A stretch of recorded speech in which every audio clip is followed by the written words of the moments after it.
तो दोस्तों मेरा नाम हुआ राजेश और मैं कुछ महीनों से स्पेशल सर्वे अमीन यानी एसएसए के पोस्ट पे कार्यरत हूँ।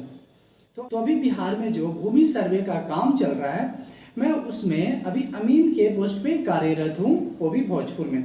तो दोस्तों ये जमीनी जो विवाद है या फिर जमीनी जो जानकारी है इसमें पता चलता है कि जो लोग 60 साल या अपनी बाल को पका लेते हैं फिर भी पूरी तरह से परिपक्व नहीं होते हैं, उनको भी कुछ अधूरी जानकारी होती है। तो ये सब सारे जो जानकारी है एक एक करके इकट्ठा करके एक बड़ा सा जानकारी बनता है। तो कुछ एक सवाल था एक रैयत का, उन्होंने हमसे डायरेक्टली क्वेश्चंस किया था, तो मैं इसका अभी आपके सामने भी इस सवाल को रखूंगा और इसका मैं जवाब भी आपको बताऊंगा। तो चलिए सवाल की ओर चलते हैं। और किसी खतियानी रैयत एवं उसके वंशज के द्वारा एक ही खेसरा एवं रकबा की बिक्री 4 रैयतों को केवाला किया गया है।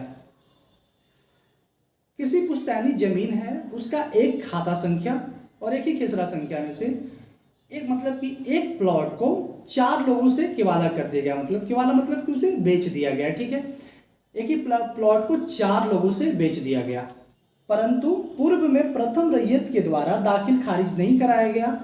जो प्रथम रैयत थे, जो पहला खरीदने वाले इंसान थे, उन्होंने दाखिल खारिज नहीं करवाया, मतलब कि म्यूटेशन उस जमीन का नहीं करवाया। लेकिन जो अंतिम रैयत हुए उनके द्वारा दाखिल खारिज कराकर वर्तमान समय में भूमि पर दखल किए हुए हैं। बात को ध्यान से समझिए, एक जमीन है, एक जमीन को 4 लोगों से बेच दिया गया, केवाला कर दिया गया। तो जो प्रथम क्रेता थे उन्होंने क्या किया कि वो म्यूटेशन नहीं करवा पाए, दखल खारिज नहीं करवा पाए। लेकिन जो लास्ट क्रेता हैं, जो लास्ट खरीदने वाले हैं, वो बढ़िया से म्यूटेशन करवाकर दखल खारिज करवाकर वो उस जमीन पे उनका दखल है। तो सवाल ये आता है कि सर्वे में आखिर इस टाइप से केस आते हैं और इस टाइप से जमीन का आखिर सर्वे कैसे होगा और किसके नाम से वो खाता खुलेगा। तो इसका जवाब जानने के लिए दोस्तों मैं आपको अभी बता देता हूं कि अगर ऐसा केस आए, एक ही जमीन को अगर 4 लोगों से बेचा गया है, तो ये जो खाता है दोस्तों पहले व्यक्ति के नाम पे खुलेगा। ठीक है, जो फर्स्ट क्रेता है, उस जमीन को खरीदने वाला जो पहले व्यक्ति हैं, उनके नाम से ये खाता खुलेगा ही खुलेगा।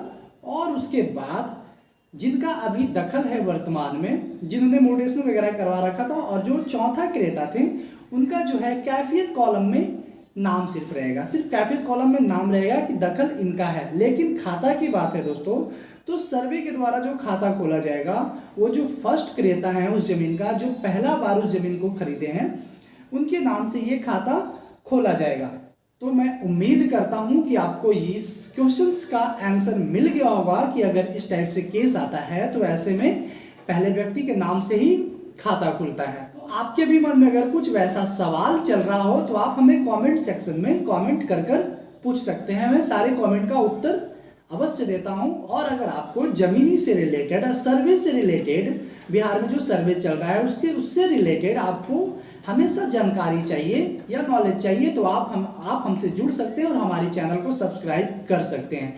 तो मिलते हैं नेक्स्ट वीडियो में, तब तक के लिए thank you for watching, take care, bye bye.